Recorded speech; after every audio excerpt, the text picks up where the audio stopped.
Nogle gange så kan jeg godt tænke tilbage til, hvordan det egentlig er at lære om bonsai. Og hvordan jeg lærer bonsai allerbedst fra. Det er, hvad jeg selv kan læse om bonsai forskellige steder i bøger, på nettet, men også på video fra forskellige videoplatformer, der findes. Eller det kan også godt være, hvad jeg selv taler med andre bonsai-entusiaster om og ligesindede. Både hobbyfolk og professionelle folk i de gange, det kan lade sig give sig. Dette er ligesom tanken, der ligger bag den her serie om og med de danske bonsai-eksperter. Netop fra et dansk perspektiv, at opfange finurlige erfaringer, vilde transformationer og givende fortællinger, både om selve træer, men også om de utrættelige personer, der passer og plejer deres træer hen over flere årtier i mange tilfælde. Dernæst handler det også om at bringe det videre til både nuværende såvel som kommende generationer af bonsai-dyrkere. Jeg har desværre ikke kunnet arbejde med denne formidling i rigtig lang tid. Sådan er det, når der er så utrolig mange andre ting, der fylder i hverdagen. Det gør det svært at finde tid. Min egen erfaring, når det handler om at lære og blive bedre til bonsai, begrænser sig ikke kun til, hvad jeg selv kan læse om emnet. Hvad jeg selv erfarer virker eller ikke virker. Det handler i den grad også om, hvad jeg selv konverserer med andre mennesker om. Det er også den sunde udveksling af erfaringer, især fra vidt forskellige tilgange til bonsai, som jeg synes er interessant, og som jeg gerne vil udbrede med den her serie. Nu starter jeg serien op igen, i håb om, at I kan lytte med og blive begejstret ligesom jeg. Her åbner jeg så op for kapitel 4 for bonsai-eksperter.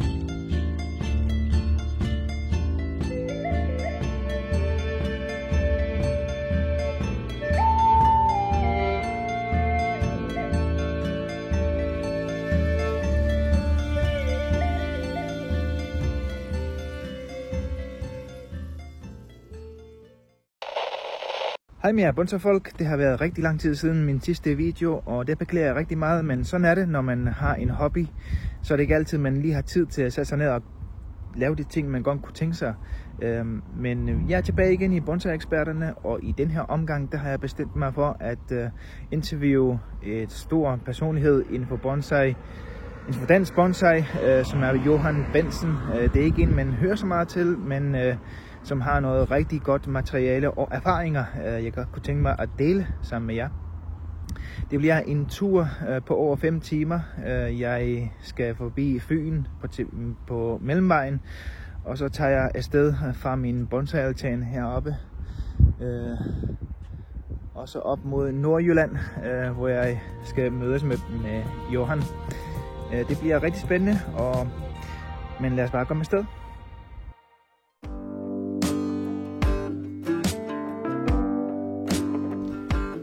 En af de ting, jeg glæder mig allermest at snakke med Johan om, det er hans tilgang til bonsai, hvordan den har været igennem hele hans erfaring. Dem, der startede bonsai-selskabet for over 40 år siden, har til fælles det med at klippe growth, som man kender, hvor de ikke snører så meget, men hvordan resultaterne så efter så mange år er. Det er virkelig imponerende, og det er noget, vi kan lære af.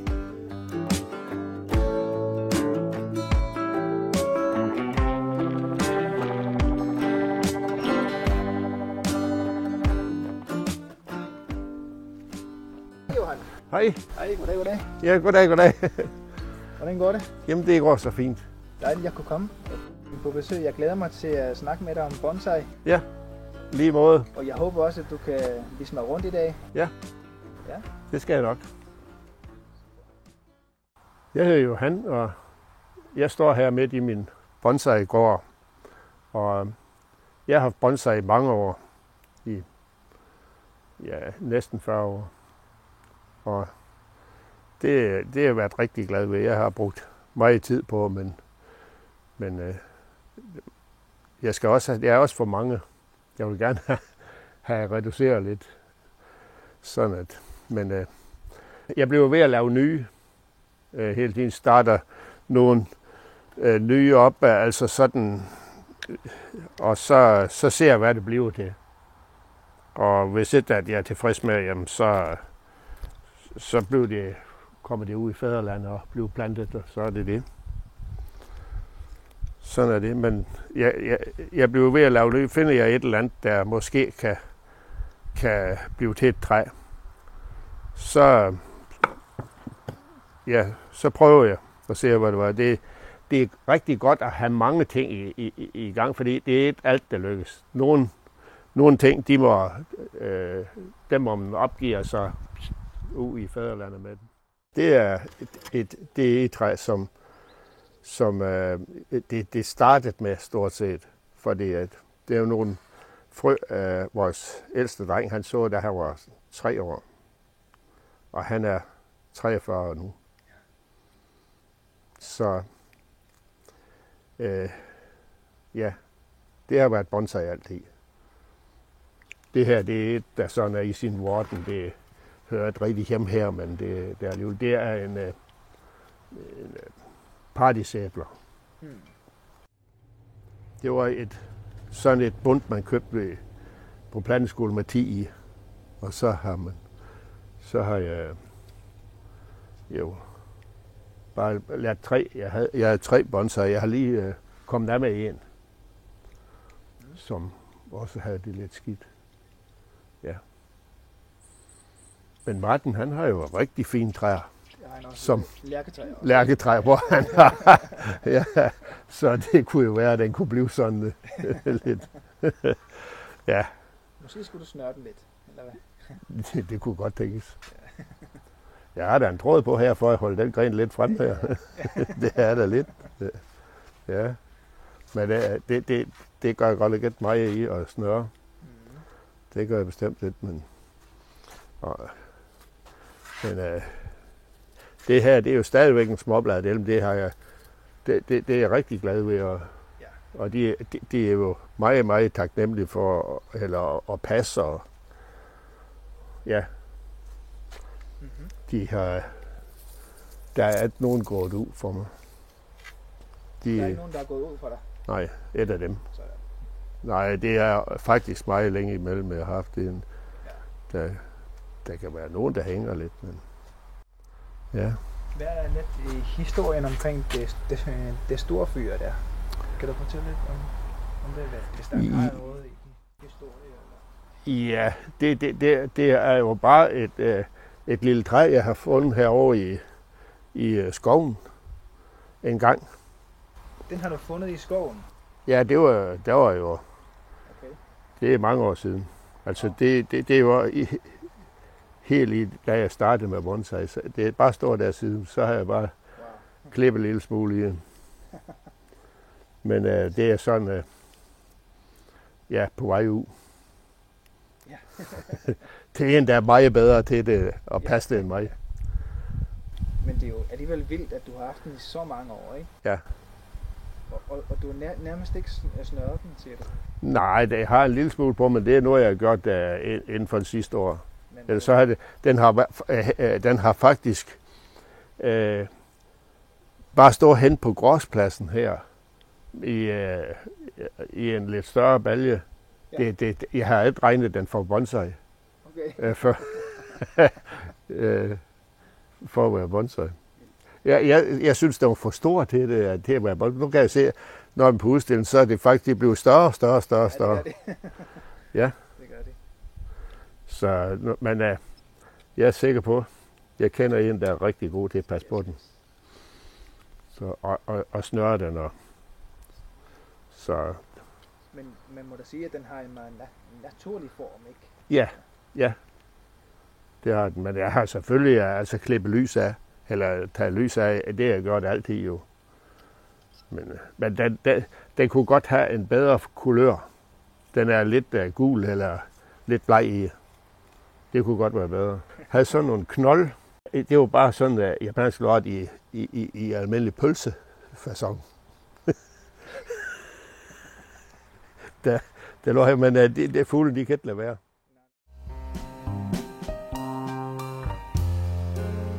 Johan kan se en tydelig forskel i forhold til den flydende gødning, han ellers har brugt før, som mest var egnet til haveplanter generelt.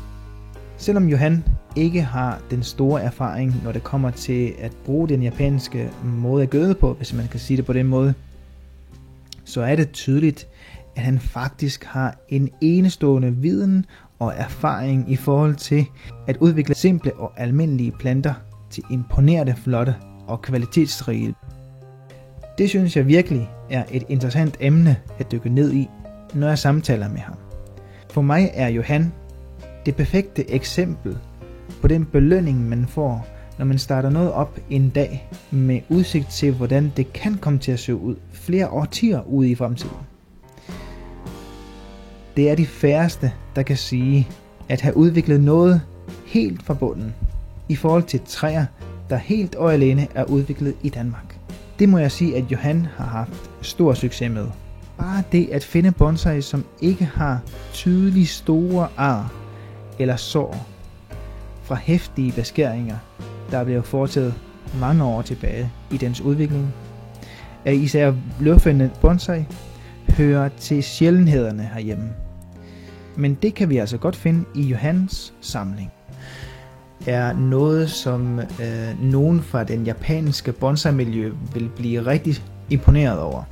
Det er jeg helt sikker på, fordi de værdsætter rigtig meget, at man netop ikke finder sådan nogle beskæringer på løvfældende træer. Men det er helt sikkert noget, der vil kunne blive værdsat meget i Japan.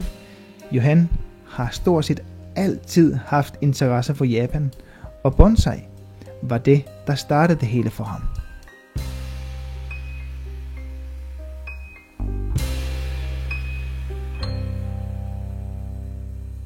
Ja, goddag og velkommen til Bonsai-eksperterne.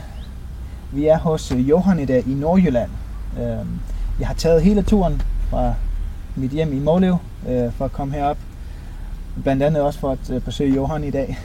Så det er jeg rigtig glad for, at de har været så venlige, at jeg har måttet være her lidt og snakke lidt om bonsai hos dem. Og både Johan og sin kone Lili er rigtig søde.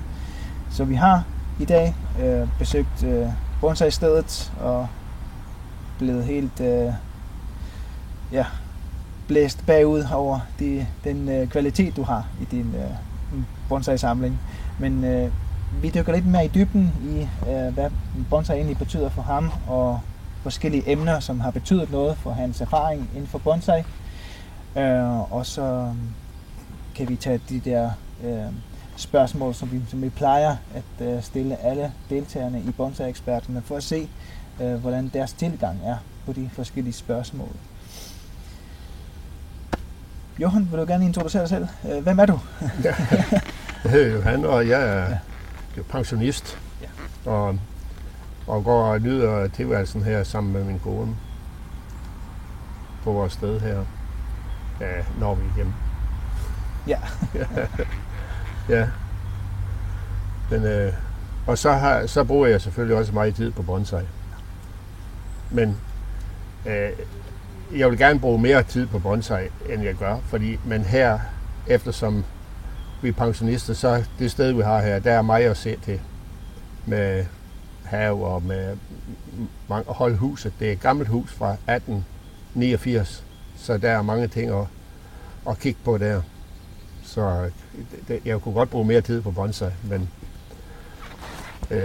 så er det sådan også, at jeg er begyndt at lave nogle små nogen, fordi det er nogen, jeg kan tage med mig, når jeg om få år vil flytte til et mindre sted. Mm-hmm. Okay, og en mindre have, altså, men selvfølgelig gerne med en have. Men du har haft bonsai i mange år, ikke? Ja. Inden vi flyttede herud, det er jo så 40 år siden, tror jeg. Wow. Vi flyttede herud. Der var jeg ligesom startet op, hvor vi boede før. Men så kom vi her, købte vi det her sted, og så har vi mens vi byggede om en hel sommer, så det holdt de så til. Så gik de selvfølgelig ud. Ja. Og så dengang, at vi var sådan færdige og blev en lille smule etableret her, så startede jeg op igen. Ja. Mm. Og det var med de her småblade, det som er mine favoritter. Og jeg kan anbefale til alle, der begynder med bånd. For det første, så får de hurtigt et resultat, og de er rigtig gode at lave stiklinger af, også selvom det er tykke grene, man tager, bare man gør det rigtigt. Ja. Og gerne lige midt sommer, når de er godt sat.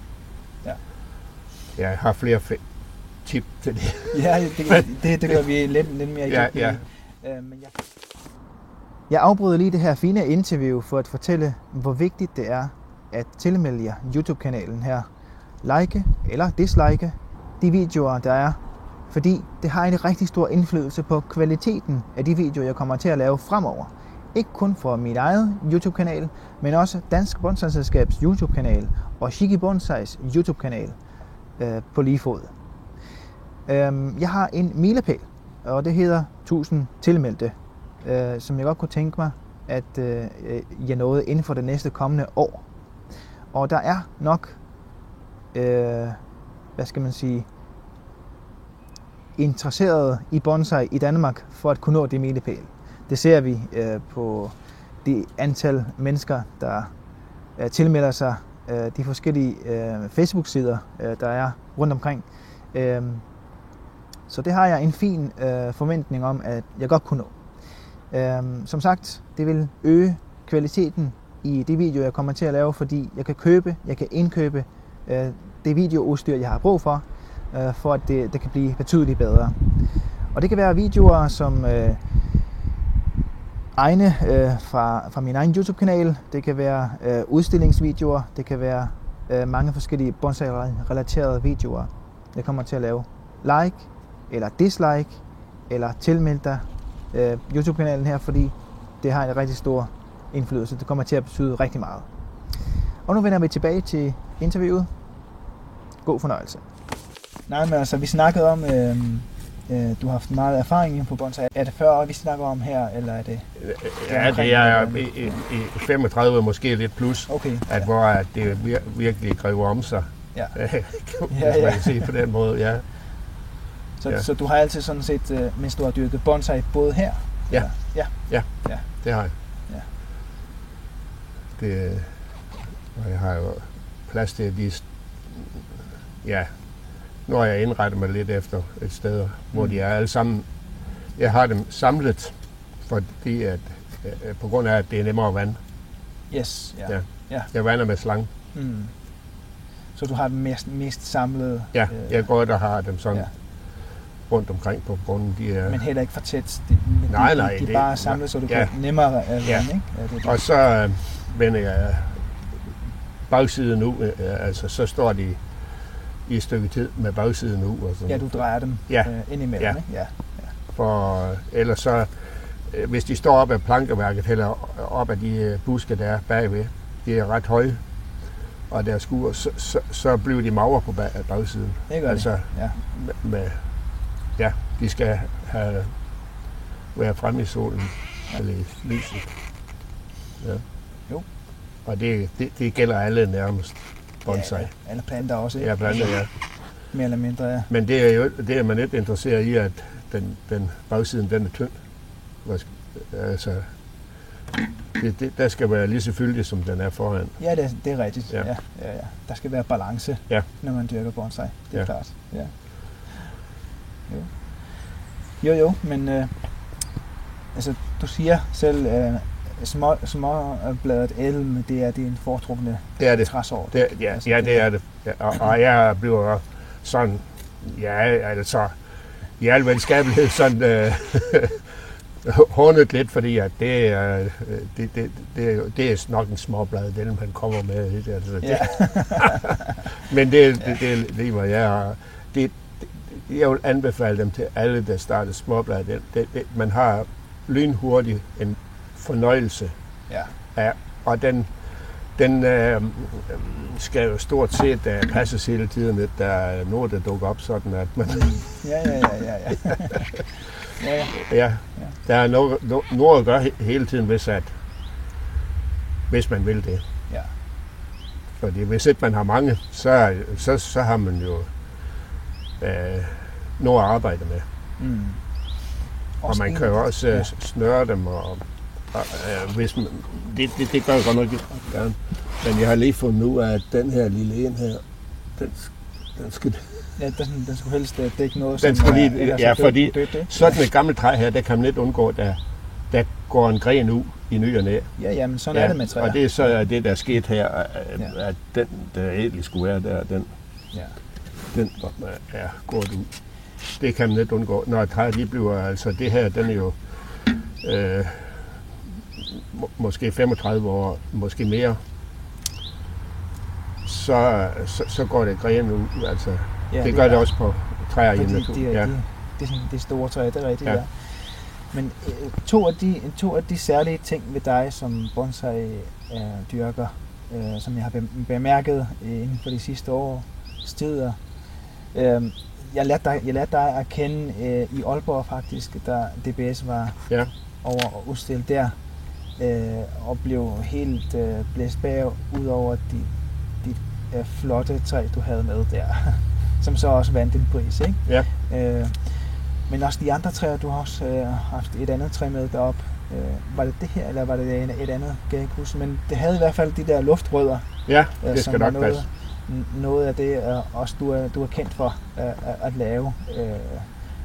Kan du forklare lidt om, hvordan processen har været for dig igennem alle de år med luftrødder? Altså hvordan du egentlig gør, for at det kan komme til at se sådan ud efter hvad, 30 år eller 20? Ja, det er jo så måske 35. Det er en stikling, hvor alle rødderne kommer fra et sted her. Altså et sted omkring hele vejen vist, rundt. Og det er ikke altid det lykkes. Man skal lave 20 stiklinger eller noget, og så får jeg måske et par stykker, der udvikler sig sådan her. Ja. Og når den er, det er jo som en blyant, eller i den tykkelse. Og det var det her træ? Ja. Wow. Det er i det område der. Og så tager jeg de rødder, og jeg finder selvfølgelig en sten, og man skal ikke plante på toppen, man skal ligesom sørge for, at det er lidt nede. Ja. Noget, der går noget af stenen er her, fordi rødderne klemmer åbenbart. Og så tager jeg lidt ler og spagnum, og det blander jeg til sådan en som mørtel, eller murer, men det er sådan i den konsistens der. Ja. Og det klasker jeg så på her, og klemmer ind så hurtigt kan, så tager maltape omkring, så de er helt holdt inde her. Og de er fugtige? Eller hvad? Ja, det der ler, det er fugtigt. Okay, altså det rører op, som det er sådan, Og så plumper jeg det hele ned i en spand, og med spagnum og sand selvfølgelig i. Og så når næste år, så tager jeg dem op, og så kommer jeg sådan mere sand og spagnum i, og så plumper ned igen. Og det gør man så i 3 år. I 3 år? Ja, sådan cirka. Hvor du gør det samme hver år? Ja, og lidt mere jord, så den kommer højere og højere op i spanden. Højere op i spanden. Ja, og når man vander, så bliver lidt af skyld af, sådan, når den kommer højt nok op. Okay, ja. Så er den færdig. Og i mellemtiden, mens den er i spanden, kan man jo godt begynde at forme den. Man behøver ikke at vente til, at den man kan godt begynde så småt og finde ud af, hvordan den skal se ud. Det er den måde at gøre på, jeg. Ja. Og det har lykkes godt de fleste gange. Undtagen den, jeg har plantet på toppen af en sten. Det vidste du mig før, ja. Det er rigtigt, ja. Altså træet er fint nok, det er. Ja. Men det giver helt den samme virkning. Ja. Ligesom, der skal også være balance i hvordan det ser ud, ikke? Altså, både for og bagved, og man skal også kunne se noget af toppen af stenen. Ja. Det er også det, der er meningen, ikke? Ja. Med det. Ja, nogen der engang man spørger dig, har du stoppet stenen ind, eller? Men det har jeg, det er omvendt. Ja, det er rigtigt. Ja, Ja, det er den metode, jeg brugte til det. Ja. Det er helt sikkert noget, som man kan arbejde med og hygge sig med, ikke? Altså, Og det er et træ, jeg er rigtig glad ved. Ja, det kan jeg godt forstå. Ja. Det kan jeg godt forstå. Du har også haft den på udstillingen sådan internationalt, ikke? Den har været i Belgien. Ja. Og den har været i Wrocław i det sydlige Polen. Okay, ja. Det var også den europæiske. Ja. Så. En fin tur ved. Ja. Så den har været bonsai i hvor lang tid har den været bonsai? Jeg tror det er 35 år. 35 år, ja. Sådan cirka, ja. Ja. Fantastisk. Ja. Altså, mere generelt omkring bonsai og din erfaring med det. Jamen altså, hvad startede du med egentlig for træ? Eller var det her type sorte? Det var den type træ. Ja, det var den type. Det var tilfældigt, at jeg lige i forbindelse med et arbejde var et eller andet sted hen, hvor der var, hvor de var en lille buskads af dem der. Okay. Og så rykker jeg ind op, og der var rødder på. Jo. Den formerer sig, eller går rigtig tit med udløber, hvad skal man sige? Ja. Ja. Rodskud, eller hvad kalder man sådan noget? Ja. Og så rykkede jeg en op, eller et par stykker op, og det var der, det startede. Mm-hmm. Altså efter, der var blevet etableret her. Så det var nærmest, at du rykkede noget op fra jorden og sagde, der er rødder på, ja. vi kan lige sætte den i en skål, og så startede det hele. Ja, for dengang der lavede jeg stiklægger af alt. Ja. For alt her i haven og på vores grund, her lige i nærmeste område, det er stiklinger, jeg har lavet. Også dine bonsai-træer, ikke? De fleste af dem. Ja. Det er jo fantastisk. Ja. Ikke? Og så også noget af det særlige, også jeg har også bemærket med dig og din tilgang til bonsai, det er, at det er så moderne nu, at lære, hvis man ikke har lært ordentligt at snøre, så kan man ikke sige, så har man ikke lært bonsai nok.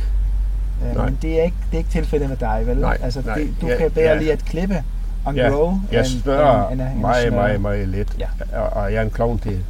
Ja. Jeg tror måske, at det også har lidt med tålmodighed at gøre. Ja. Fordi at jeg har meget at se til. Ja. Foruden bonsai. Ja. Jo, du har også en stor have. Ja. Og I har også mange andre ting, I skal tage af. Ja. Men da jeg gik på arbejde, det kunne godt være noget kun stressende.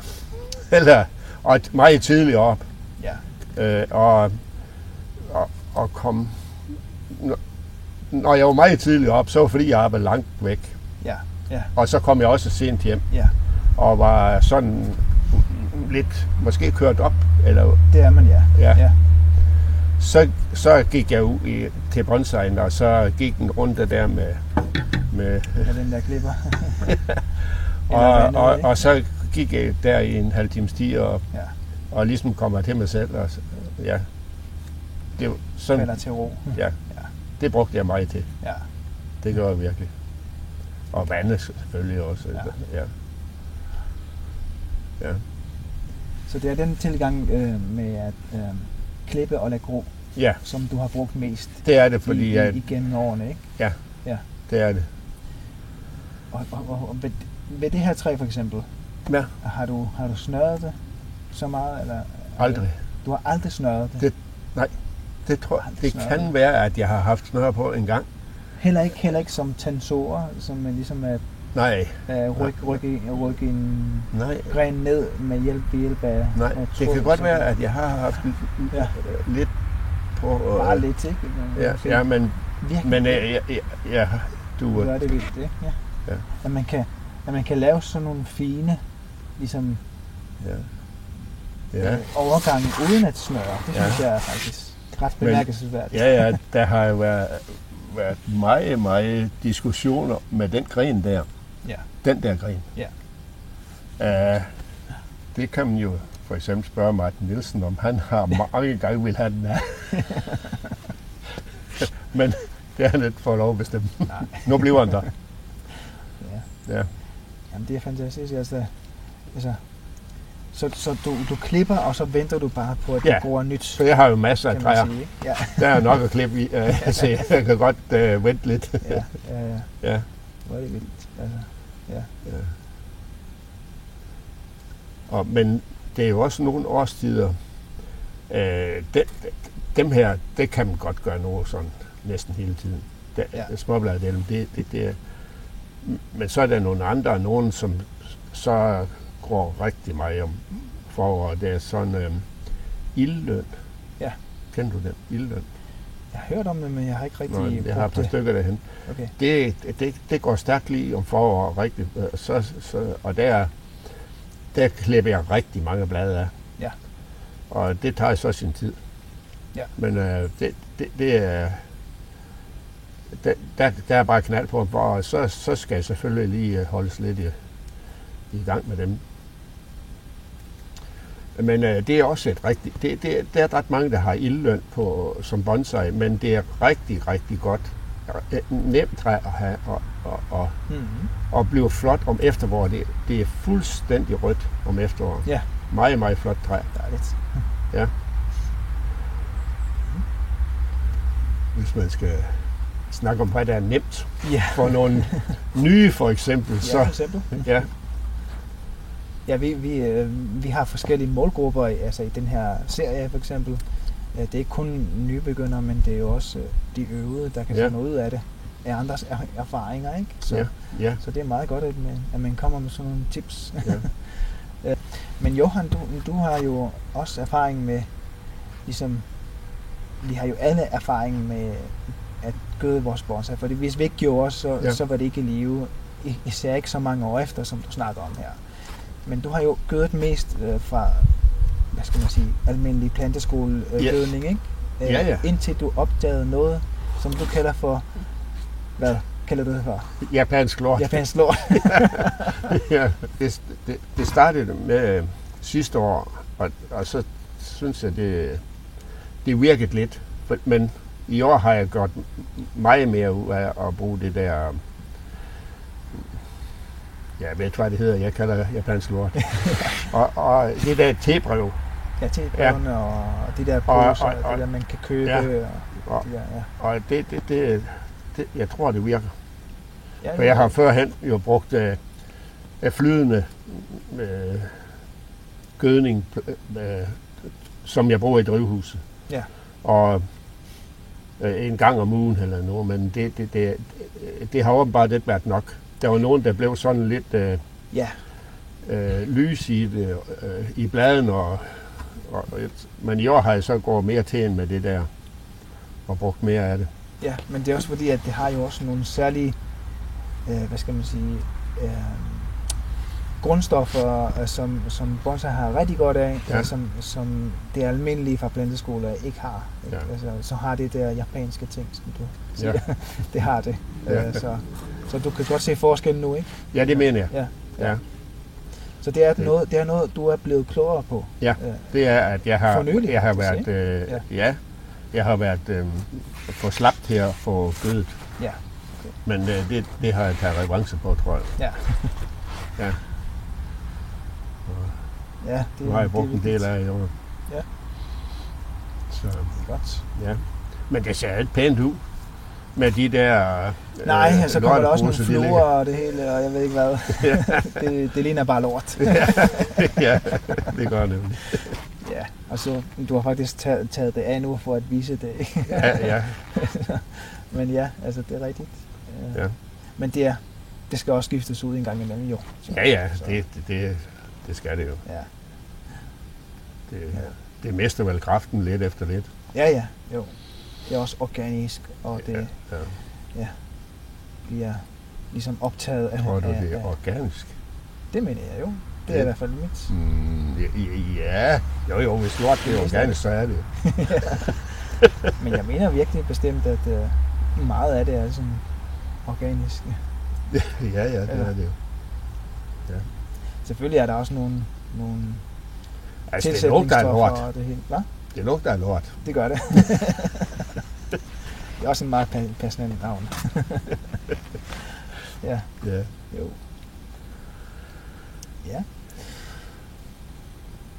Men du har jo sådan set med i en bonsai-gruppe her i Nordjylland, ikke? Ja. Det er Bonsai Kita. Ja. Hvad synes du om det? Hvordan Jamen, virker det? Vi har hyggeligt. Altså, det er rigtig sjovt og hyggeligt, fordi at vi her den første gang, så mødes vi altid hos en. Ja. Ja. Og ser, hvad han har gang i. Eller hun. Ja. Og der, det ender jo altid med kaffe og kage. Og det gør det også, vores møder, der er der også altid kaffe og kage, vi slutter af med. Ja. Og det kan jo godt være, at vi får øl midt i det hele. Ja. Men vi har en rigtig hyggelig, det er rigtig gode aftener der. Men det er et sådan meget, vi har jo 4 aftener om forår og lige stand om efterår 4 gange. Altså det er det, vi mødes. Sådan, så kan vi måske mødes lidt derinde, vi kommer ind på besøg, eller ja, det er den stil. Så det er godt at have noget ud over det landsdækkende bonsai-selskab. Ja, det er det. Men så har det noget mere lokalt, som I kan komme hen og mødes oftere, ikke? Men det er også hyggeligt at komme til bonsai-udstillingen, som vi har været her i Odense her sidst her. Det er da hyggeligt at gå rundt og snakke med nogen, man kan kalde ligesindede. Ja. Bestemt. Ja. Uden og tænke på andet end bonsai. Men du har jo også udstillet selv alene, kan jeg huske, en gang i et bibliotek. Eller Nej, det var hen i vores forsamlingshus. Nå, det var forsamlingshus? Ja, det. Hvordan var det egentlig? Altså... Jamen, det var rigtig fint. Altså, jeg havde lavet sådan en lille udstilling, og så det var nogen, der havde foreslået, at jeg lige kom og fortalt om det, jeg gik at lave. Ja. Så det var jo fint. Altså. Der dukkede også mange af byens folk op. Nu ved byen, hvad det er, du laver i din have. Alle ved det. Det ved alle. Der kommer også nogen og kigger her imellem. Okay, ja. Men du har også fået besøg af det lokale TV2, ikke? Jo. TV2 Nord. Ja. Hvor de lavede et interview, kan jeg huske. Vi kan godt sætte et link på i vores video her, så I kan tilgå den. Men det var også sådan generelt om bonsai, hvad du laver og sådan noget. Det var for, jeg tror, der var en, der havde foreslået, så ringede de til vores formand, men han sagde, at han gav dem så min adresse. Okay, ja. Johan, nu er vi nået så langt i vores interview, at det første spørgsmål, det er, hvad er egentlig bonsai for dig? Hvad betyder bonsai for dig egentlig? Som hobby og socialt og som kunstform? Ja, som hobby, der er det jo... altså, det er en god hobby at have. Ja. Og man er hjemme. Konerne elsker det, fordi manden han er ikke udkørt på motorcykel eller noget. Eller ude at drikke øl. Eller... Ja, fordi at han har rigeligt at se til med at passe bonsai. Han er altid hjemme. Ja. Og, men for mig der betyder det også sådan en ro. Jeg har fortalt om, da jeg gik på arbejde, at jeg gik en runde der, når jeg kom hjem. Og det var for at så fik man ro, synes jeg. Ja, fordi... Afstresset, ikke? Ja. Og der kom ingen, der forstyrrede mig. Nej. Det var... Ja. Det er det der. Og hvad med kunstformen? Ligesom var der noget særligt ved bonsai, da du begyndte, der ligesom fangede din opmærksomhed? Kunstform, Det tror jeg, det gik så meget op i den gang, fra starten af. Okay. Altså det er mere i dag, og jo et, som mener, jeg kan godt se, når nogen de laver et rigtig flot træ, og de laver det her og nu. Det synes jeg, det er fint, men det har jeg, altså har jo taget lang tid. Ja. Jeg har lavet et her og nu træ. Sådan et træ her, det laver man ikke på en talentkonkurrence. Nej, det gør man ikke. Så, der skal noget mere tid til. Det tager lang tid. Ja. Altså, og det er også, at jeg har mange, så behøver jeg da at have travlt med et træ eller noget. Det kan godt stå et år over uden noget. Hvor man ikke laver noget. Det er rigtigt, ja. Ja. Hvis at det trænger til det. Men i dag ser jeg måske mere på kunstform, men ikke sådan på min egen træer. Altså det er tit på andres træer, så kan jeg godt se, der er et dejligt træ, det er fint træ. Ja. Men der er også nogen, som det kan jeg blive. Jamen det er det også, ja. Selvfølgelig. Det er måske ligesom et maleri, der ja, det er klart. Man går hen og så tænker, det der. Det er... Ja. Eller ligesom nogen, der mener, at der deler en gren, der skal af, men det mener du ikke, for eksempel. Ja. Sådan er det forskelligt, ikke? Ja. Så tidselementet er også en form for... Det betyder noget for kunsten, ikke? Ja, det gør det. Altså, og udviklingen af et selve træ. Ja. Men som det her træ, der er så gammelt her, så holder man det ved lige. Ja, det gør man. Altså, man behøver ikke at udvikle mere på det. Nej, kan man sige. Det gør man ikke. Altså, derfor kan det godt være, at når man kommer forbi... Jeg har før kommet i et træ, jeg har sådan... Det var et... Jeg havde et op at ringe, eller hvad skal man sige, der var et eller andet ting, der sagde, at der er noget der. Så kom jeg kørende på min havetraktor der, og kiggede sådan hen. Så fandt jeg lige ud af, hvad det var i vejen med det, og så bare af traktoren, og så af grensaksen. Nå, så er det i orden. Ja. Det er jo sjovt, ja. Ja. Vi har også været lidt inde på det før, men hvad er de bedste træsorter at arbejde med? Altså for dig, ifølge din erfaring, men også måske, hvis man skal starte med bonsai? Ja. Det er et dobbelt spørgsmål, kan man sige. Så vil jeg stadigvæk anbefale den her. Ja. Der er også kinesisk elm, men det er meget småbladet. Det er mere småbladet end dem her, men det her, man har hurtigt en rigtig stor glæde af det her, fordi man har hurtigt et fint træ. Eller det kan man have i løbet af 3 år eller 4 år, eller hvad nu. Så det er ikke sådan, at man skal vente så lang tid. Jeg har mere erfaring med de andre, det tager længere tid. Ja. Så derfor kan jeg anbefale det der småblad, det synes jeg bestemt. Og også det der, jeg har nævnt før med ildløn, det er... Men hvor man lige får det hen, det ved jeg. Nu har jeg masser af det.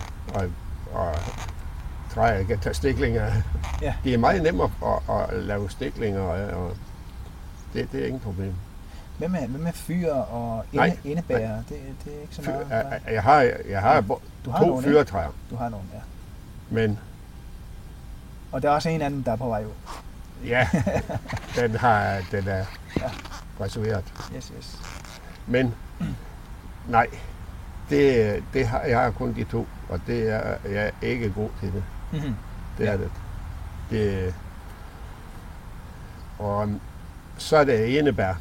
Der har jeg held med nogen, og andre, det er så... Men de er ikke blevet passet rigtig godt i år. Mm. Det har de ikke. Mm-hmm. Men jeg har nogen. Yes. Du har også nogle flotte nogen, vil jeg sige. Jo, det er... Ja. Mm. Men det er mest løvtræer. Det er mest løv? Ja, mest løvfældende træer, ja. Eller også der kortonaster. Og ja, det har jeg også set. Det er også en rigtig fin plante at have at starte med. Jo. Også på samme måde som den, hvor det her har luftrødder. Ja, det kan godt lade sig gøre. Den har jeg også set, ja. Mm.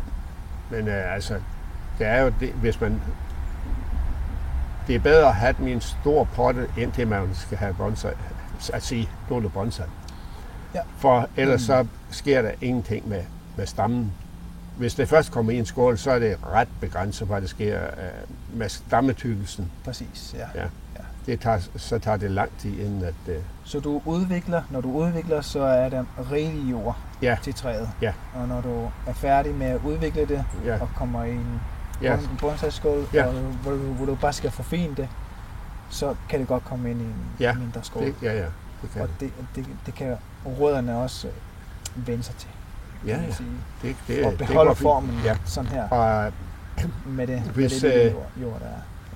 Hvis at jeg planter en om, eller laver det sådan om sommeren eller nu, jamen så kommer de jo i plastikkasserne. Ja. Ikke? Så sætter jeg dem dernede i, og til at jeg kan se, at nu har det kommet ordentligt rødder på. Ja. Det er en god ting, fordi så er der en tilpas fugtighed til blade og sager. Ja. Johan, hvad betyder tålmodighed egentlig for dig? Altså...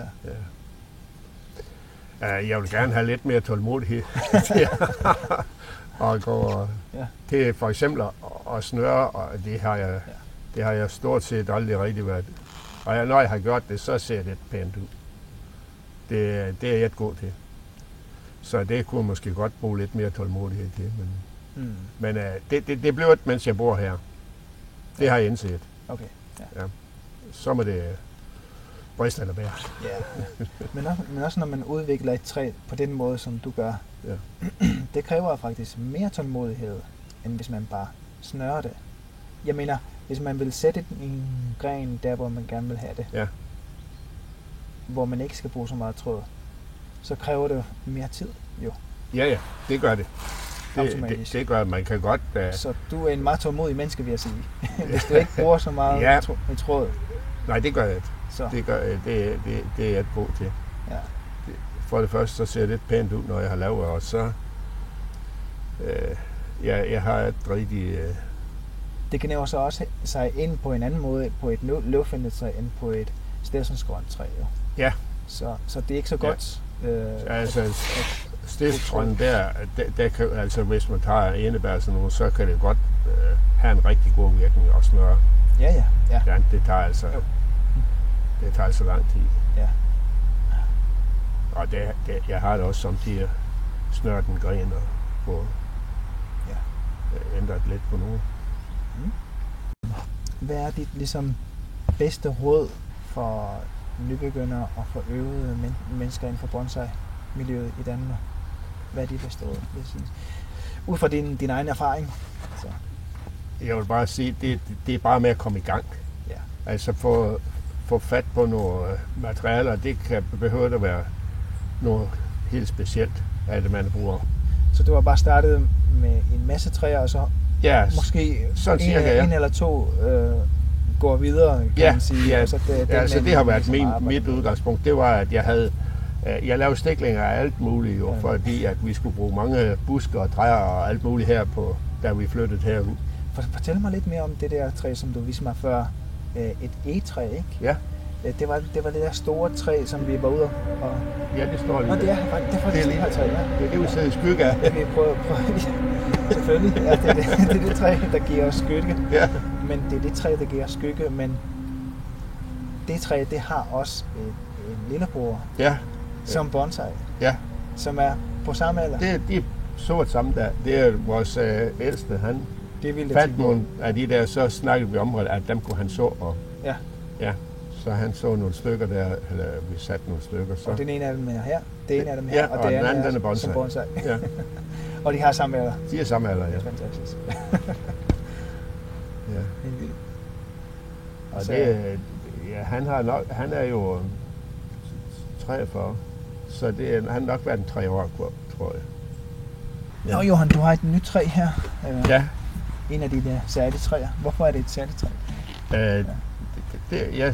Jeg er bare lige pludselig blev jeg sådan rigtig glad for, og jeg har ingen historik på. Jeg kan ikke huske, hvor at jeg har fundet det hen. Altså, jeg har ikke købt det. Og det her, der er gået ud, det er sket helt naturligt. Altså, Det er heller den del, du først laver det til bonsai, efter jeg har fundet dem med det der. Okay, ja. Og det er måske nu, der står i en pot herhen bagved i lang tid. Flere år. Og så, når der står lige en bonsai, så har jeg fundet den frem. Og så er jeg bare blevet rigtig glad for den. Fordi at det er en af de små, jeg laver her, fordi jeg blev ikke boende her. Fordi at det, hvor kræfterne de begyndte jo at... Ja, klar. Ja. Og så vil jeg flytte et sted hen, hvor jeg kun har nogle små nogen. Fordi jeg sandsynligvis kan have alle de store træer. Ja. Så derfor er jeg begyndt at lave nogle små nogen. Ja, det er... Og det her, det er så en af dem. Investering i fremtiden, kan man sige. Ja, det er det. Ja. Det er sjovt, fordi når man styler et træ og laver dødt træ på et træ, så i mange tilfælde, ikke i alle, men i mange tilfælde i den moderne tid, så ligesom udvælger man og laver det selv. Men det har du ikke i det her tilfælde. Det er bare kommet naturligt. Ikke? Altså, det er fuldstændig kommet af sig selv. Det er bare sjovt at se. Ja. Og du har også et andet træ, som også på samme måde. Ja, det har jeg. Den naturlige måde. Ikke? Men det har været der har været almindelig bonsai, men så er det bare gået ud, eller jeg tror faktisk, det var helt gået ud, og så blev det gravet ned herovre bagved, og så blev det fundet frem igen, da det jo har været i skammekrogen i 10 år. Der er nogen, der kommer i skammekrogen, hvis de... Og det er men jeg er rigtig glad for det her træ. Det kan jeg godt forstå. Ja. Det er også godt kompakt, ikke? Ja. Det er. Ja. Og du har heller ikke snøret det? Aldrig snøret. Jo, det passer ikke, fordi jeg har rent faktisk bundet den her gren en lille smule ned her. Der er en lille... det kan jeg godt se. Ja. Det er så det eneste. Ja. Men det. Hvor sjovt. Men... Fantastisk. Jo, men tusind tak, Johan. Det var en fornøjelse at interviewe dig og lære mere om din erfaring om bonsai. Og jeg håber også, at I, der siger med, også har kunne nytte af det. Så, og tak for, at jeg måtte komme rundt og kigge på din bonsai-samling. Det var også en fantastisk oplevelse. Endelig kom jeg til. Ja. Tusind tak. Ja, velkommen.